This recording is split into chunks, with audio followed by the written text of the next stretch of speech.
Bwana Yesu asifiwe.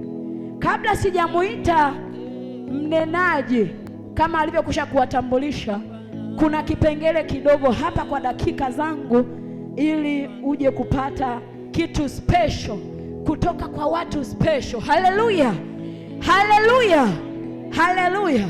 Kwa yule ambaye anaandika, andika uwezo wa mwanamke kuzalisha mambo kutoka rohoni kuja mwilini kwa njia ya maombi.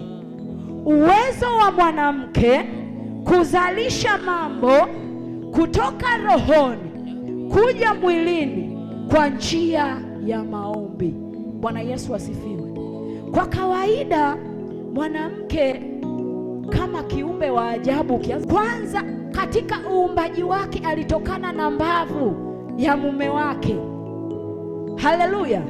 Lakini huyu mwanamke anaweza kutengeneza ufalme wa Mungu akiamua, lakini pia ni hatari sana, ataweza kutengeneza pia ufalme wa shetani. Bwana Yesu asifiwe. Bwana Yesu asifiwe. Kwa hiyo hata ukimwangalia mwanamke kibibilia, anazungumziwa saa nyingine, kuna maeneo mengine ukisoma ile Petro anasema ni kiumbe dhaifu. Haleluya.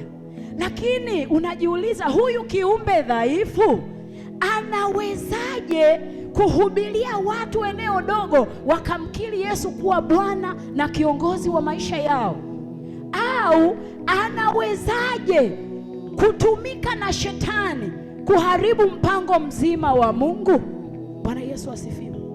Tunamwona Hawa wakati wamewekwa kwenye ile bustani, yeye ndiye aliyekuwa wa kwanza kuhakikisha kwamba mume wake anamuelewa ili aamini kile alichonacho ndani. Unaanza kumuona kwamba mwanamke hapo ana uhatari na uajabu hapo.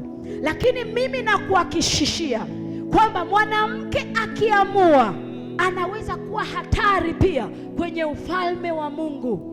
Bwana Yesu asifiwe. Mwanamke akamaanisha anaweza kuyatoa mambo kwenye ulimwengu wa mwili, ulimwengu wa roho, akayaleta kwenye ulimwengu wa mwili pasina chochote kipingamizi, na yakasimama. We hujawahi kujiuliza aidha ni mke umeolewa au upo kwenye mahusiano, kama uko vizuri na Mungu, unaanza kupata taarifa za hatari inayoweza kuipata ndoa yako, au za hatari zinazoweza kupata mahusiano yako. Kwa nini asianze baba kwamba mwanamke kwenye jamii anachukuliwa kama kiumbe dhaifu, lakini Mungu alimwamini akamwekea mimba kupitia Roho Mtakatifu. Kwa nini asiweke kwa baba, na kati baba ni kichwa cha familia? Kwa hiyo uhatari wako unaanza hapo hapo.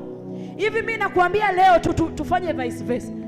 Baba yeye abebe mimba, hafu wewe utafute kwa jasho. Unakuta wewe unaweza ukafiti kwenye nafasi yako na ukaleta chakula nyumbani. Kwani mwanamke katika Mithali anazungumziwaje? Tumekuwa tukisema mimi ni mwanamke wa Mithali, kwa sababu ana uwezo wa kuchakalika, akapika maandazi na akaleta. Lakini mwanaume hawezi kubeba mimba. Mimi nakwambia tutapeana hapo dakika 5 zitakuwa nyingi kwake. Ataona umemtwisha gunia la misumari. Lakini huyu mwanamke aliye dhaifu analala na mtoto tumboni, anaamka naye, anaenda naye kwenye biashara, aidha anauza nyanya au chapati, anahakikisha zinauzika, ana mtoto tumboni, alafu anarudi naye. Wale wa mama wanandoa ambao tulishazaa, unasema baba nishikie basi huyu mtoto kidogo nikasonge ugali. Anaweza akakufuata kule jikoni unakosongea ugali na akakukabidhi mtoto na akaona ni sawa kabisa. Kwa hiyo mwanamke ni kiumbe ambaye ana uwezo wa kuyafanya mambo mengi kwa wakati mmoja. Mimi nimekuwa mwalimu nikifundisha darasani, unakuta mtoto wa kike ana uwezo akawa anakusikiliza, alafu mwingine yuko nyuma anamuomba peni na akampatia. Wewe jifanyie research. Mtu anapiga hodi, unageuza nyanya jikoni, lakini unao uwezo wa kumwambia karibu na ukaitatua shida yake ukiwa unapika. Mpe baba. Anaweza akazima gesi na mtungi usiruhusu gesi kabisa, ndipo akaacha pale. Tena shughuli ya kupika haitaendelea, atakuja akae na yule mgeni amsikilize, shida ile ishe, ndipo aje akumbuke kwamba nilikuwa napika. Sasa we huogopi? Bwana Yesu asifiwe. Wewe huogopi?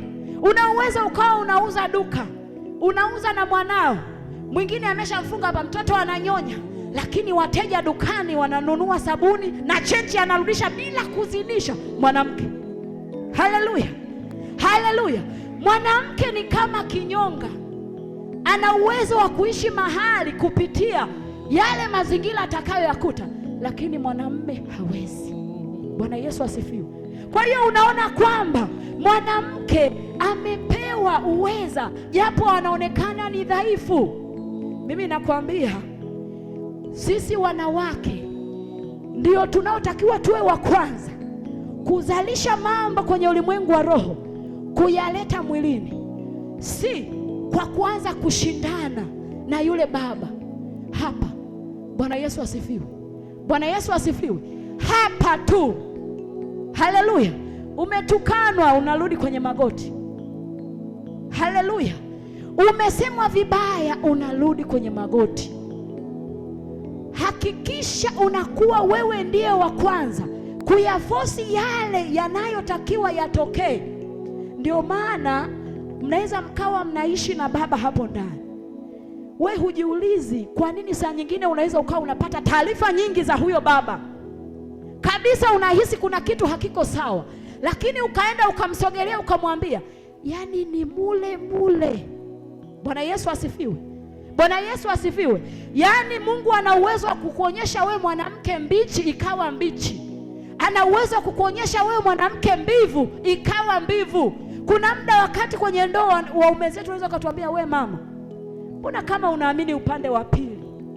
Kwa nini hiki umekiona kama kilivyo na uliniambia na kimenitokea? Bwana Yesu asifiwe. Kwa hiyo kumbe Mungu amemwamini mwanamke kwa viwango vya juu. Amemwamini mwanamke, nenda uendako, lakini mwanaume bila mwanamke kuna mambo hayataenda sawa. Haleluya. Kuna mambo hayawezi kwenda sawa bila mwanamke. Kwa hiyo sisi wanawake wa sasa hivi, acha wale wa kwenye Biblia, sisi ni wanawake ambao kwanza tumekutwa na sayansi na teknolojia. Hivi unajua kwamba wanawake kwenye ndoa ndio pamoja na wana kuwekwa nafasi ya mbele, lakini ndio wa kwanza kupata matatizo kwenye ndoa na kupata tabu kwenye ndoa. Kuna wanawake wengine kwenye ndoa, jamani, tunabakwa. Utakuja kuelewa kwenye kipindi cha maswali na majibu. Tunabakwa, ninavyokuambia, tunabakwa. Haleluya. Pamoja na Mungu ametuamini, lakini kuna vitu tunalazimishwa. Hata ukienda kupekua kwenye Biblia unasema, jamani, hiki anachoniambia huyu baba amesoma kwenye Biblia gani? Ndio maana mwanamke, soma Biblia uielewe vizuri. Kuna vitu huyo baba labda aliona hata kwenye mitandao anataka umfanyie wewe. Je, Biblia yako imekuruhusu hayo? Si ndio kubakwa huko sasa? Umeipekua maskini Mwanzo hadi Ufunuo. Unajiuliza, jamani, hiki nacho kinatoka wapi?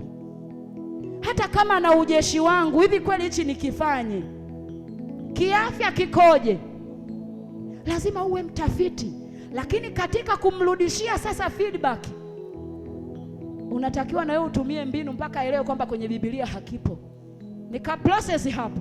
Kuna kuitwa wewe siku hizi una mchepuko, kuna kuambia wewe sasa hivi husikii, kuna kuambia labda wewe una mume mwingine huko, kwa sababu umekataa kutekeleza kile ambacho unaona ndani. Mwanamke ana uwezo wa kuhisi hatari kabla haijatokea. Vitu kama hivyo ndipo unapoamini kwamba wewe sio mtu wa kawaida. Kuna muda vitu vinatokea kwenye ndoa, lazima yule baba tu, hata kama amejizima data vipi, atarudi. Lazima atarudi akwambie, mama, hivi pale ulisema, kwa sababu kule kashakutana nacho, kimemlamba. Haleluya. Na ukishagundua hivyo kimeshamlamba, pale ndipo pa kueleza hisia zako. Hakikisha unamwelekeza kwenye njia ambayo Mungu atakutana naye. Pale napo mwanamke unatakiwa uwe makini, kwa sababu baba kimesha mlamba, kimemnyuka, hasa kwa sababu hakukusikiliza. Aliona we ni kiumbe dhaifu. Lakini kuna wakati mambo yakitokea kwenye familia bila ya mwanamke kutia neno kwa kumaanisha, yanaharibika kabisa. Moyo wa mwanamke ukichukia, mme wake hata afunge, hata atoe sadaka nzuri, hata aombe, mambo hayabadiliki. Lakini mama akiwa amecheka kule nyumbani, akienda mbele za Mungu, Baba, katika jina la Yesu, 1 2 3, kuna vitu vinakunjuka. Bwana Yesu asifiwe. Kuna sehemu kama ni uchumi inakunjuka, kama ni huduma inakunjuka, kama ni biashara inakunjuka. Hapo we huogopi, na udhaifu wetu huo. Bwana Yesu asifiwe. Na udhaifu wetu huo. Lakini mioyo yetu ikiwa imeinama, wa mama wa baba hawatoboi. Kwani wewe Biblia yako hujasoma kwamba usiache mwanamke mchawi aishi? Mwanamke akisema hulali. Mwanamke akisema nakupata. Mwanamke akisema nakuharibu au nakuharibia, anakuharibia. Bwana Yesu asifiwe. Sasa hivi kuna kitu fulani ambapo huko nje wenzetu ambao hawajaingia kwenye ndoa wanakifanya. Nilienda saluni moja mjini, imechangamka, wanaingia wasanii mbalimbali, kuna mabinti wa kila aina. Wale mabinti wanachokifanya siku hizi ni kufungua akili, ni kumnunulia yule baba zawadi akuletee wewe. Wewe mwanamke, kama hauna macho ya rohoni, amelambwa. Haleluya. Unashangaa, mbona huu mwezi naletewa zawadi hivi? Ukikiangalia ulichokifanya huelewi. Wale watoto wanasema, yule dada anauza mafuta, mapochi, manini, anamwambia sasa mwenye saluni, naomba hili pochi, nina baba wangu ananitunza, akampelekee mke wake. Sasa yule labda atakuletea tu, hajafanya chochote. Je, mwenye nia ya kumchukua kabisa? Hatujakaa siku 3, siku 4, wiki, yule baba anasema tangu ile zawadi imefika, yule baba tena mapenzi kahamishia kwa aliyenunua pochi. Lile pochi limeweka nini? Mimi na wewe hatujui. Kwa hiyo sasa hivi wana mtindo wa kununulia wa baba wetu zawadi. Zawadi ni lango. Haleluya. Wewe unasema nimeletewa cheni, unavaa, kumbe ukishavaa tu pale mume wako anakuona kama nyau. Nimeona kwenye mchezo wa Nigeria, rafiki yake kwenye harusi kamletea zawadi, ile cheni anamweka tu hivi, yule dada sura yake ikabadilika kabisa, sokwe si sokwe. Hebu yule baba akija sasa, ndio umeshavaa ile cheni, anakukuta kama lisokwe mtu, atarudi humo ndani. Kwa hiyo sasa hivi wameibua mtindo wa kuwanunulia zawadi. Zawadi ikiletewa, pokea, ingia kwenye magoti kama mwanamke. Zawadi ni lango. Baba, katika jina la Yesu Kristo, takasa, vunja yale, yarudi kwake. Siataka aonekane kama nyau, rudisha yeye aonekane kama likondoo la zamani kule. Ni lazima wanaume wetu wakitembea waone fahari ya kuolewa na wewe. Haleluya, haleluya. Wewe chukulia tu ile siku ya kwanza unamuona huyo baba, saa nyingine alikuwa anapenda anavaa tu form 6 muda wote. Wewe ndio ukamwambia hizi form 6 tuwaachie wa form 6. Ukivaa haka kashati kaliko namna hii unapendeza, ukiacha kuvaa nguo ya namna hii unapendeza. Almost wengi tumewatengeneza sisi. Haleluya. Yaani waende wanakoenda tumewatengeneza sisi waliotuamini. Bwana Yesu asifiwe. Kwa hiyo wewe uliyekalia hicho kiti, pamoja na masimango, pamoja na kuonewa, bila wewe, sijasema wewe ni Mungu, lakini bila wewe kuna vitu huyo baba hatoboi, hawezi kutoboa. Haleluya. Wewe ndio mchochea wa mambo yaliyoko kwenye ulimwengu wa roho yaje mwilini. Nugani unatakiwa wewe wa kwanza kuinyaka, useme hii isimfikie huyu baba, na haitamfikia kwa sababu Mungu amekuamini katika kuomboleza, amekuamini katika kufunga, amekuamini katika kuomba. Bwana Yesu asifiwe. Bwana Yesu asifiwe. Bwana Yesu asifiwe. Hatujakataa kwamba kweli ni kichwa cha familia. Kichwa bila shingo hakijawa kichwa. Haleluya! Kichwa bila mkono hakijawa kichwa. Kichwa bila miguu hakijawa kichwa. Wewe ni msaidizi wa yule Baba. Haleluya! Kwani wewe hujaambiwa na walimwengu kwamba mbele ya mafanikio ya mwanaume nyuma kuna nani? Lakini pia mbele ya uharibifu wa mwanaume na mharibifu mwanamke yupo. Tupo upande wote kwenye kutengeneza na katika kuharibu. Ndio maana akasema mchawi asiachwe akiwa wa kike, angamiza kabisa, kwa sababu hana huruma. Mwanamke akaamua kulishupalia jambo kwamba hili halitatokea, halitokei. Bwana Yesu asifiwe. Bwana Yesu asifiwe. Kunao wamama ambao kuanzia leo watasaga magoti kwa ajili ya hayo mahusiano. Haleluya, haleluya, haleluya. Wewe ndio mleta mambo ya rohoni yaje mwilini. Wewe mwenyewe unajua maisha yenu mnayoishi. Kuna vitu kabisa ulishaimwambia kabisa hichi hakipo sawa, akashupaza shingo akiona kwamba ni kichwa cha familia, kumbe bila shingo hakijakamilika. Kwa hiyo tunatakiwa tuwe na hekima ya kimungu ndani yetu, ili pale tunapozungumza tupate kueleweka, kwa sababu huyo baba sawa ni kichwa cha familia, lakini usipokuwa na convincing power hawezi kukuelewa. Ataona huyu naye nini bwana, tatizo huyu mke wangu anataka ajifanye anajua kila kitu. Hiyo kataa. Kuna hekima kama mwanamke unatakiwa uwe nayo, ili huyo baba ukimwambia baba usiende, anaacha kwenda. Mimi natokea kule Tanga ambapo ndio alipozaliwa. Wakati bibi yangu yupo hai, akaniambia, kipindi hicho naitwa Shufaa. Sasa Shufaa mjukuu wangu, kwenye ndoa unajua kwamba kuna chai ya fikra. Nikamwambia bibi, hapo nataka kuingia kwenye ndoa na miaka 25. Nikamwambia chai ya fikra ni nini hiyo bibi? Haleluya. Akasema kwenye ndoa mwanangu kuna chai ya fikra. Unapocheza na fikra za mume wako, ndipo ule wanaume wake unapoonekana halisi kwenye macho ya watu. Si ndio tena yakaanza kunipa hiyo chai ya fikra. We bwana we. Lakini tangu nimeweza kufanya hiyo chai ya fikra, sijawahi kujuta. Kumbe mwanaume ana uwezo akawa amepanga kwamba sasa hivi aende Manzese, amepanga na ameshavaa, alafu akafika sebleni aahirishe kwenda mjini. Haleluya, haleluya. Akaahirisha kabisa. Uwezo wa mwanamke. Bwana Yesu asifiwe. Ameshavaa, ameshajipangilia na kabisa unaelewa kabisa kuna mashambulizi yanayoenda kuendelea huko, lakini akafika sebleni, akavua mkanda, akasema mama kaniandalie lile pensi langu, nataka niangalie mpira. Haleluya.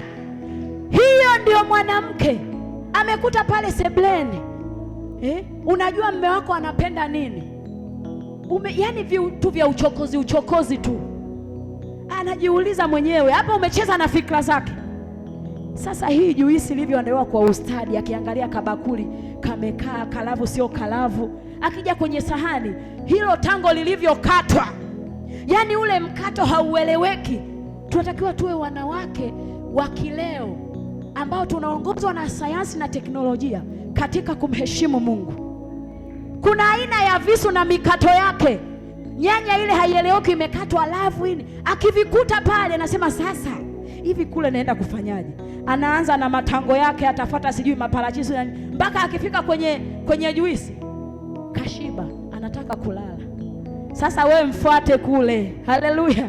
We nenda naye, kaluke naye. Umeshapoza fikra zake, hawezi kwenda tena.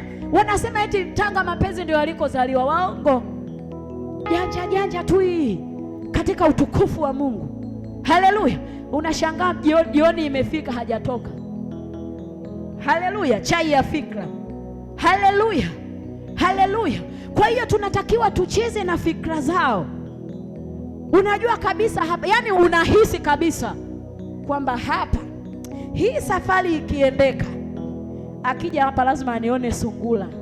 Unajua wanawake wengi tumekuwa tunataka wenyewe tuonekane sungula wakati mwingine. Tangu umepata t-shirt la kilimo, huyo baba wa watu wakija anakukuta na CWT. Vijola vimetuharibia muonekano kwa waume. Umevaa kijola na kuambia saa nyingine, unajua kule nyumbani kuna vijola ambavyo yaani unakipenda tu. Mimi nguo nikishaona naipenda sana naigawa. Nifanya nionekane kama sokwe. Haleluya. Amekukuta na kijola na kuambia tangu kwenye msiba wa babu yako bado unacho. Unakaa na mauti ndani. Haleluya. Ataacha kukuona bibi. Bwana Yesu asifiwe. Bwana Yesu asifiwe. Yaani Mungu atusaidie tujenge nyumba ambazo zitakufanya tuwaonyeshe madoido kule. Ndio maana chumba cha mama na baba kina choo ndani. Haleluya. Haleluya. Tunao uwezo wa kutafuta pesa, tunao. Kama una uwezo wa kubeba mimba, una uwezo wa kutafuta pesa. Haleluya. Mimi nakwambia kule niliko ni kijijini, lakini walimu wenzangu wakija kuniona kule wanashangaa kwamba huyu ni wa kijijini au ni wa mjini. Bwana Yesu asifiwe. Uwezo wa kujitengeneza unao wewe.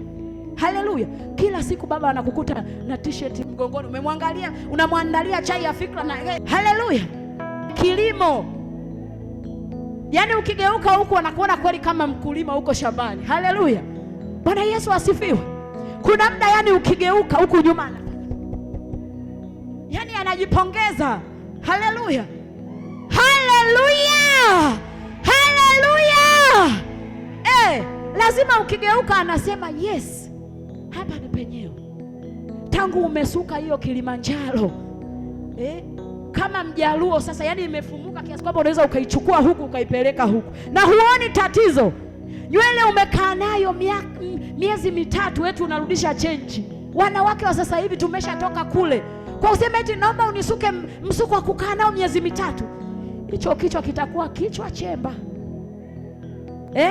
Atatoka hapo nje, kuna mdada anasuka tu tatu kichwa, lakini kila muda anakuta zimesukwa vizuri. Kwani ufikiri lazima uvae wigi? Sio lazima uvae wigi. Kuna muda tu anaweza akakukuta umevaa kagauni kako kamtumba, umekanunua Bukujelo. Anasema yes. Kuna wanaume jamani, mwingine hawezi hata kumnunulia mke wake kitenge. Wapo. Kila mtu ameumbwa kwa namna yake. Na usione kukutanishwa na huyo ambaye hakununuliko na umekosea. Ni wewe wa kufanya mabadiliko. Haleluya. Ni wewe wa kuyafanya hayo mabadiliko. Tuache kuvaa Tigo Kilimo muda unamwandalia mme wako. Bwana Yesu asifiwe. Kijola hicho na mtandio muda wote umekazana, umefunga hapa mbele. Bwana Yesu asifiwe. CWT vaa kwenye matukio ya ualimu huko. Haleluya. Wewe unamwandalia mme umevaa t-shirt la Mo, unajua lina maana gani? Bwana Yesu asifiwe. Tafuta kanguo kako ambako unaona kabisa haka nikiandaa hii chai ya fikra. Chai ya fikra sio lazima iwe chai tu unayopika. Unaweza hata ukaandaa kauji fulani hivi amazing. Kuna mwingine anapika mchana, baba amekula kile cha mchana mpaka saa 4 kisha maliza kuangalia tamthilia. Halafu unataka ukifika kitandani eti akuchoshe. Akuchoshe, umempa chakula saa 6. Umeshamaliza kuangalia tamthilia saa 4, unataka hizo sarakasi ya tatu. Sarakasi vipi bwana? Hapa katikati kuna kajuisi fulani ulikokaweka karanga, ulikokaweka nazi, umempa pale kazito. Bwana Yesu asifiwe. Tuache kusema eti mapenzi yako Tanga tu. Yapo hapa Moshi, yapo Kilimanjaro, yapo kule Usukumani, yapo kule kwa Wahaya, yapo. Haleluya. Ni wewe namna ya kupangilia mambo na kuitafuta amani kwenye ndoa yako. Wakutafuta ni wewe mwanamke. Bwana Yesu asifiwe. Unakuta umemwekea swala lako fulani labda la maendeleo yako ya biashara, lakini kwenye ile mudi ambayo umeenda kumwanda nayo haikuwa mudi nzuri. Usikate tamaa. Mwanamke siku zote usikate tamaa. Haleluya. Tafuta wakati mwingine mzuri ambao unaona hapa, hata nikipeleka haka kaswala kangu haka lazima atanielewa. Bwana Yesu asifiwe. Bwana Yesu asifiwe. Wengi tumekuwa tukiwapa majina hao baba 1 2 3, lakini ukweli ni kwamba tukimwona huyu amesimama, tunaona nyuma kuna mdada fulani anayejinyima, anayetaka ndoa yake iweje, anayoyataka mafanikio ya mke wake yapoje. Hata kama nyie mnamuonaje, lakini jamii iliyomzunguka inajua kabisa huyu yupo nyuma ya mama fulani. Kwa hiyo wanawake, tujitahidi kujionyesha kwamba tumefanikiwa, tumekubalika, tumeaminika. Ukiaminiwa, jiaminishe. Haleluya, haleluya. Ukiaminiwa, jiaminishe. Sasa hivi wanawake wameonekana wanafanya vizuri. Kwa sababu gani? Kuna vitu tunaweza tukawa tunafanyiwa, tunanyamaza tu, lakini haviko sawa kwenye ufalme wa Bwana. Haleluya, haleluya, haleluya. Kwa hiyo pamoja na hayo, tutafute njia ya kutatua, kwa sababu hatushindwi na jambo. Hatushindwi na nini? Na jambo. Wewe ni jeshi kubwa. Wewe unaweza kufanya mabadiliko kwa watoto wako, kwa binti zako, kwa mume wako, kwenye huduma ya mume wako. Unao uwezo. Bwana Yesu asifiwe. Mungu amekuamini kukupa huyo baba ambaye saa nyingine unamwona ni mbishi jamani, lakini Mungu amekupa huyo, anajua kabisa wasipopatana hawezi kukaa pamoja. Kwa hiyo mpaka mmekaa mwaka wa kwanza, mwaka wa pili, wa tatu mpaka 20, binuka naye tu, hatoki mtu. Haleluya, hakimbii mtu mpaka kieleweke. Kwa hiyo Biblia imempa mwanamke uwezo wa kuzalisha vitu kutoka rohoni kuja mwilini kwa njia ya kuomba. Wanawake, tuwe waombaji. Usiombee mume wako peke yake, ombea na mume wa yule na yule na yule na yule. Mwanamke, kuwa mwombaji katika kanisa, omboleza iwezekanavyo. Wanawake wenzetu waache ukahaba, waache usagaji, waje waseme Yesu ni Bwana. Bwana Yesu, Biblia inasema kwamba mtu na asishughulike na vya kwake tu, aangalie na vya wengine pia, kwa sababu ukianza kusikiliza matatizo ya ndoa utaona wewe uko paradiso. Haleluya, utaona kwamba hili halijanipata mimi, hili la mwenzangu ni kubwa kuliko la kwangu. Bwana Yesu asifiwe. Kwa hiyo uwe wa kwanza kuzalisha mambo kutoka rohoni kuja mwilini. Wewe uwe muombaji, ikibidi hata kushinda huyo baba. Kwa kawaida sisi tukikosa kuomba lazima tuwe tu waongeaji, yaani hiyo inakuja automatic. Haleluya. Tukikosa kuwa waombaji ni lazima tu tuwe waongeaji, yaani hiyo ipo hivyo. Kwa hiyo kumbe muda mwingi tuutumie kumtandika shetani asituguse kwenye mahusiano yetu, asituguse kwenye huduma zetu, asituguse katika kumtumikia Mungu. Bwana Yesu asifiwe. Bwana Yesu asifiwe. Wokovu wako utamvuta na yule baba. Wokovu wako kumpenda Mungu kwako. Kuna muda mume wako anaweza kukuambia, yani hichi unachokifanya kinanivutia sana, yani namna unavyoomba, namna unavyoshauri, yani unaona tu kabisa kuna vitu anakuiga. Kwa kawaida wanaume sio waombaji kutokana na vichwa vyao kushika mambo mengi. Akisha stiki kwenye mambo ya kujenga familia, kwenye maombi, yani unafanya kumkokota yeye. Anachokiona atafute hela, ada ipatikane. Anachokiona atafute hela, mke wake avae vizuri. Anachokiona atafute hela, watoto waende shule. Bwana Yesu asifiwe. Kwa hiyo uombaji wako umvute yeye, kwa sababu wewe una uwezo wa kuomba, wakati huo huo una uwezo wa kupika. Kuna muda mwingine na madam tunakuwa busy kwenye kuandaa vipindi kwenye magrupu, unakuta hata muda wa kupika unashindwa, lakini una pale unapooshea vyombo pale, naosha vyombo lakini huko unaomba, na matokeo unayapata. Unapika kwa sababu umekosa muda wa kupiga magoti, unaoshipika lakini huko unamtukuza Bwana. Labda una ratiba ya kuombea watu, wamekupigia saa 6, nitakupigia. Kaja saa 6 hujatengeneza chakula cha mume wako, utaacha kumtengenezea huyo baba useme eti namwombea fulani. Atatoka na hiyo njaa, atakuta chakula kilicho tayari atakula, ataona kule ndio mahali sahihi pa kula. Yaani nitaomba, nitakupikia chakula, nitakufulia, nitakupasia, vyote vitaenda kwa pamoja, kwa sababu nao uwezo wa kufanya mambo matatu kwa wakati huu, kwa wakati mmoja. Kuna muda anasema hivi, sasa jamani, nikupenda kazi hivi, nafua hapa, naomba. Lakini ukiangalia ratiba yako vile ulivyoipanga, utakosa kabisa kuomba. Ni hatari kwa mwanamke, siku nzima imefika hujaomba, usiku mzima pamekucha hujaomba, ni hatari. Haleluya. Shetani anaweza akakupandia vitu vingine ambavyo havipo. Wewe unamsuka mtu, Rika baba sheketeana mandani. Mwingine anaona labda kuomba mpaka afike kanisani tu. Mwanamke hupaswi kuwa hivyo. Unaendesha gari, remo shakata, ripa, yendeshete. Haleluya. Unahudumia wateja, sitakufa kabla ya wakati. Mme wangu hata haribikiwa, hata changanyikiwa, unapika hapo. Bwana Yesu asifiwe. Ni lazima tukubali kuteseka. Hakuna ndoa kwenye ukweli. Mwambie baba, hapa umezingua. Tafuta namna ya kumwelekeza kwamba hapa hiki na hiki hakiko sawa, na hakikisha anakuelewa. Ni jukumu lako kumfanya awe anaelewa. Haleluya, haleluya, haleluya. Tusiwe watu tu wa kupelekeshwa kinyume na Biblia. Kataa. Tutakuja kuulizana maswali kule mbele. Watu tunanyanyasika kwenye ndoa. Watu hatufiki mahali ambapo wanawake wenzetu wanafika. Hakuna ndoa nyingine utakuja ufike mwaka gani?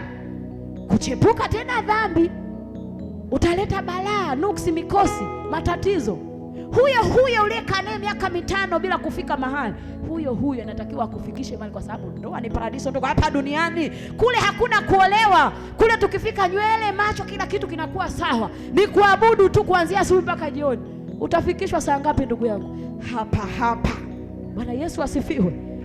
Tufikishwe hapa. Usikubali. Mbinguni hakuna mfiko. Ni hapa chini ya jua. Amani yako itafute hapa duniani. Rekebisha mume wako ukiwa hapa duniani. Rekebisha mahusiano yako hapa. Ni binti unahitaji kuolewa, jiwekee mipangilio kwamba mimi nataka nipate wa namna gani, mimi nataka aweje. Unaanza kumuumba kwenye ulimwengu wa roho. Una uwezo wa kuvitoa rohoni kuvileta mwilini. Unataka muombaji, unampata. Haleluya. Mimi kipindi ndo naanza, mama yangu akaniambia, yani mwanangu, wakwako unaanza kumuumba akiwa rohoni.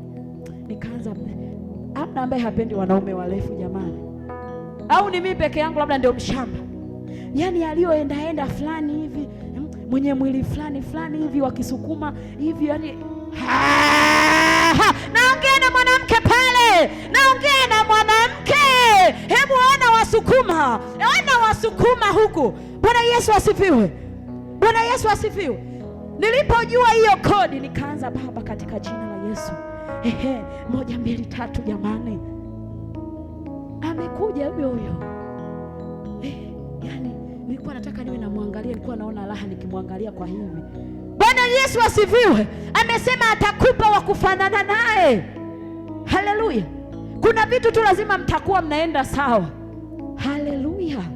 Uwezo wa mwanamke kuleta vitu kutoka rohoni kuja mwilini kwa njia ya maombi.